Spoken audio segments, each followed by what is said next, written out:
ఈరోజు నేను బ్రిస్టో నుంచి white and black colour pencils అలానే వైట్ జెల్ పెన్స్ రివ్యూ చేయబోతున్నాను. డ్రాయింగ్స్లో హైలైట్స్కి, షాడోస్కి అండ్ ఫైనల్ డీటెయిల్స్ ఇవ్వడానికి ఇవి చాలా బాగా యూజ్ అవుతాయని విన్నాను. Let's see how they perform.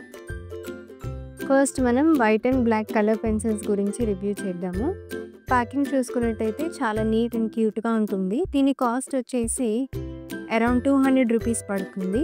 And pencils గురించి చూసినట్టయితే మంచి బ్లాక్ అండ్ వైట్ మ్యాట్ ఫినిషింగ్తో ప్రీమియం లుక్తో అయితే ఉన్నాయి. చాలా స్మూత్ అండ్ కంఫర్టబుల్గా ఉన్నాయి హ్యాండిల్ చేయడానికి.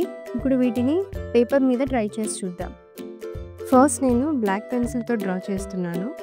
ఎక్కువ ప్రెషర్ ఏం పెట్టకుండానే ఒక మంచి మ్యాట్ అండ్ నీట్ ఫినిష్ అయితే వస్తుంది. చాలా స్మూత్గా ఉన్నాయి హ్యాండిల్ చేయడానికి కూడా.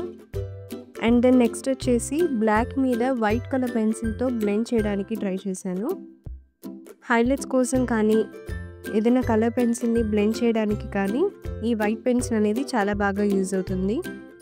బెస్ట్ పార్ట్ ఏంటంటే హ్యాండిల్ చేయడానికి చాలా స్మూత్గా ఉన్నాయి, రఫ్నెస్ అస్సలు లేదు.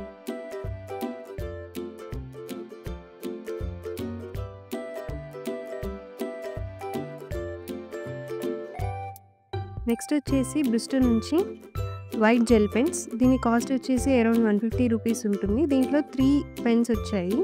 ఇప్పుడు ఇవి ఎలా వర్క్ అవుతున్నాయో చూద్దాం. ఇక్కడ నేను నీట్గా కనిపించడం కోసం బ్లాక్ పేపర్ మీద యూస్ చేస్తున్నాను వైట్ జెల్ పెన్ని. ఒక మండల ఆర్ట్ డిజైన్ డ్రా చేసుకొని ఎలా వస్తుందో చూద్దాం.